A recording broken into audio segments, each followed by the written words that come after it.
Alors, bien-aimés dans le Seigneur Jésus-Christ, dans cette émission, lors de l'heure du réveil de ce soir, nous parlons sur la crainte de Dieu, qui est l'élément essentiel même autour duquel notre vie chrétienne est bâtie. La crainte du nom de l'Éternel. Et le verset que nous allons utiliser pour pouvoir décortiquer cette étude, c'est dans le livre de Deutéronome de chapitre 6, le verset 1 à 2 que je lis. Il est écrit: voici les commandements, les lois et les ordonnances que l'Éternel, votre Dieu, a commandé de vous enseigner, afin que vous les mettiez en pratique dans le pays dont vous allez prendre possession. Bien-aimés dans le Seigneur Jésus-Christ, pour m'arrêter déjà là, il est clair ici que notre Dieu, il nous a donné des règles. Il nous a donné un mode de vie. Si nous parlons de loi, nous parlons de commandement ici, nous parlons d'ordonnance, c'est vrai que ces vocabulaires se retrouvent beaucoup plus dans l'ancienne alliance, mais lorsque nous venons dans la nouvelle alliance, le Seigneur Jésus-Christ va nous parler beaucoup plus de commandements. Il dit: je vous donne un commandement nouveau. Alors, ce commandement nouveau qui est d'aimer Dieu par-dessus toutes choses, de toute notre force, de toute notre capacité, notre cœur, notre intelligence, pour paraphraser un peu ce que le Seigneur Jésus-Christ a dit, pour dire quoi? Nous aimons Dieu au-dessus de tout, au-delà de tout, par-dessus toutes choses, et ensuite nous aimons notre prochain comme nous-mêmes. Alors, si nous prenons ce commandement, nous allons comprendre tout simplement que cela est basé sur la crainte de Dieu. En fait, c'est le mode de vie que notre Dieu voudrait que nous employions dans ce monde en tant que chrétiens. Alors, il va dire que c'est le commandement qu'il nous a donné afin que nous les mettions en pratique. Quand il parlait des Israélites, bien sûr, il dit afin que vous les mettiez en pratique dans le pays, voilà, dans lequel vous allez rentrer, le pays dont vous allez prendre possession. Donc aujourd'hui, bien-aimés dans le Seigneur Jésus-Christ, c'est vrai que nous sommes déjà dans différents pays donnés. Nous n'avons plus un autre pays dont nous allons prendre possession, du moins pas sur cette terre-ci. Et donc, dans nos différents pays, nous avons des maisons, nous avons des familles, nous avons des quartiers, nous avons des lieux de travail, des lieux de commerce, tout ça. Donc, ces commandements que le Seigneur nous donne, c'est pour que nous puissions les pratiquer dans ces différents lieux. C'est pour dire que les commandements de Dieu, à l'endroit des chrétiens que nous sommes, ces commandements-là ne se limitent pas seulement dans le cadre du bâtiment, de l'église locale, là où nous allons communier avec les frères et sœurs, mais c'est pour dire que les commandements de Dieu, à notre endroit aujourd'hui, nous sommes censés les mettre en pratique, que ce soit dans nos familles, que ce soit dans nos maisons, que ce soit dans nos lieux de service, dans nos lieux de commerce, dans nos quartiers, un peu partout, bref, à tous les endroits où nous nous retrouvons. Et il y a quelque chose d'important dans ce passage que je voudrais faire ressortir. Il va dire: afin que tu craignes l'Éternel ton Dieu. Afin que tu craignes l'Éternel ton Dieu. C'est pour dire quoi? La loi fondamentale de Dieu, l'ordonnance fondamentale de Dieu est basée sur la crainte de Dieu. Et qu'est-ce qu'on appelle véritablement la crainte de Dieu? La crainte de Dieu est de reconnaître tout simplement que l'amour de Dieu va de pair avec la sainteté de Dieu, et la miséricorde de Dieu va de pair avec la justice de Dieu. Je le répète encore, l'amour de Dieu va de pair avec la sainteté de Dieu, et la miséricorde de Dieu va de pair avec la justice de Dieu. Pour expliquer quoi? Pour dire simplement que Dieu qui est amour, au même moment, il est saint.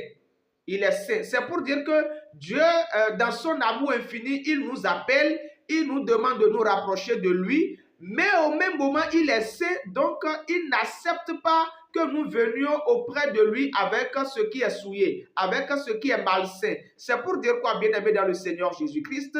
C'est vrai que nous avons déjà reçu la grâce d'être sauvés par le sacrifice que Christ a accompli dans ce monde pour vous et moi, mais une fois maintenant dans cet amour de Dieu en lequel nous nous confions, nous devons pouvoir comprendre aussi que créant Dieu, nous devons mettre la sainteté de Dieu au même niveau que son amour.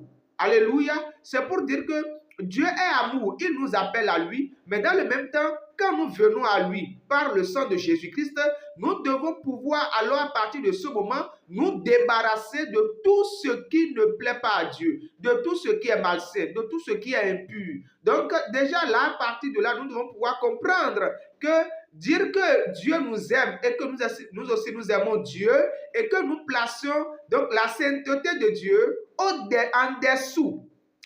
En dessous de son amour, nous sommes dans l'erreur. Donc, sa sainteté va de pair avec son amour va de pair également avec sa sainteté. Deuxième chose, la miséricorde de Dieu va de pair avec sa justice. C'est pour dire quoi? C'est vrai, Dieu pardonne le péché, Dieu pardonne nos fautes, Dieu pardonne nos erreurs, il pardonne nos manquements, mais au même moment, Dieu, il est un Dieu juste. Il est un Dieu juste. Et donc, en tant que tel, Dieu ne peut que chaque fois juger le péché. Dieu sait et Dieu juste ne peut que condamner le péché. Alors, bien aimé dans le Seigneur Jésus-Christ, il est donc normal pour nous de comprendre à partir de cet instant-là que Dieu pardonne le péché, c'est vrai, mais nous ne devons pas prendre cela comme étant une raison pour qu'à chaque fois nous allions commettre le mal pour dire à Dieu de pardonner. C'est pour dire quoi? Si chaque fois nous commettons le mal, sous prétexte qu'à chaque moment Dieu va pardonner, c'est que le Dieu juste, à un moment donné, il va prendre la chicotte. Le Dieu juste, à un moment donné, il va taper du poing dur sur la table pour dire quoi? Sa justice est égale à sa miséricorde. Autant il fait compassion, autant il fait miséricorde, autant il est juste dans ses jugements. C'est pour donner un exemple très simple. Je prends l'exemple d'un monsieur, par exemple, qui va, par des moyens frauduleux, prendre la parcelle d'une autre personne pendant qu'il était dans le monde, et cette fois-ci il va venir au Seigneur Jésus-Christ.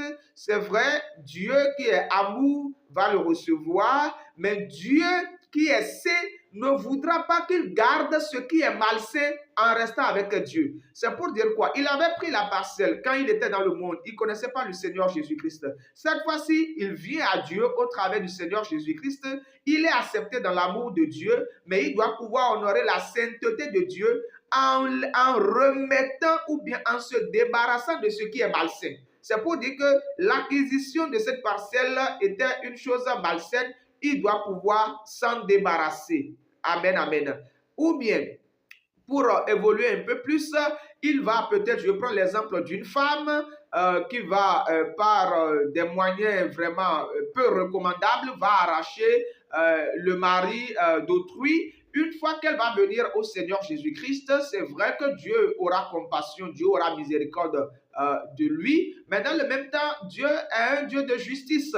Dieu ne va pas voir l'autre femme souffrante au dehors là-bas, qui a été vraiment sortie de son foyer contre son gré, et Dieu va dire, bon, toi maintenant tu as pris le mari d'autrui, je te laisse avec le mari d'autrui. Non, c'est que Dieu est un Dieu juste. Dieu va vouloir que cette femme-là restitue le mari de l'autre femme. C'est la justice de Dieu. C'est pour dire que c'est ça craindre Dieu en réalité. Et lorsque nous continuons un peu, il va dire toujours dans ce même passage, il va dire les lois de l'Éternel ton Dieu en observant tous les jours de ta vie, toi, ton fils et le fils de ton fils, toutes ces lois et tous ces commandements que je te prescris, et afin que tes jours soient prolongés. C'est pour dire quoi, bien aimé?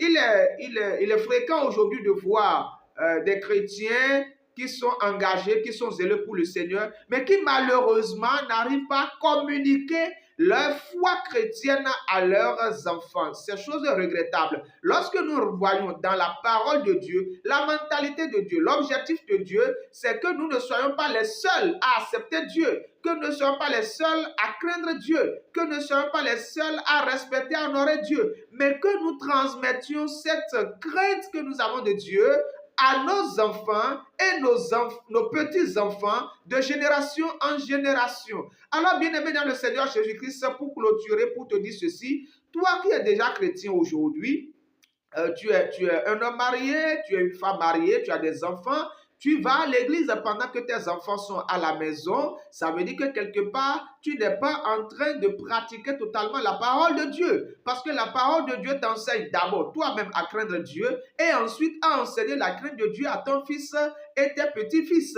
C'est pour dire que c'est une obligation pour nous désormais en tant qu'enfants de Dieu que nous sommes, d'assurer que la crainte de Dieu, de nous assurer du moins que la crainte de Dieu soit vraiment inculquée dans le cœur de nos enfants et les enfants de nos enfants. Et c'est ainsi que le Seigneur nous promet vraiment une longévité vraiment sur cette terre. Alors, bien-aimés dans le Seigneur Jésus-Christ, pour te dire ceci, nous en avons vu des exemples clairs dans la parole de Dieu.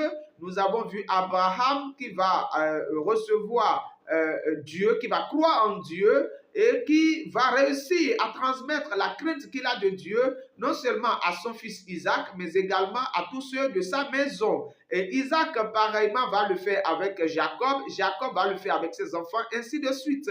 Donc, vous et moi aujourd'hui, il est sine qua non pour nous, frères, il est vraiment obligatoire et indispensable pour nous, sœurs, que nous puissions inculquer cette crainte de l'Éternel dans le cœur de nos enfants. Que le Seigneur vous bénisse.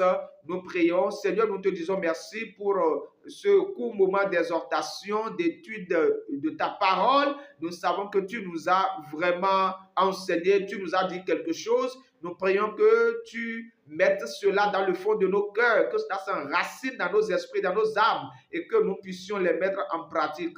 Merci parce que tu l'as fait déjà. Au nom de Jésus-Christ, notre Seigneur et Sauveur, que le Seigneur Jésus-Christ vous bénisse. Shalom, shalom.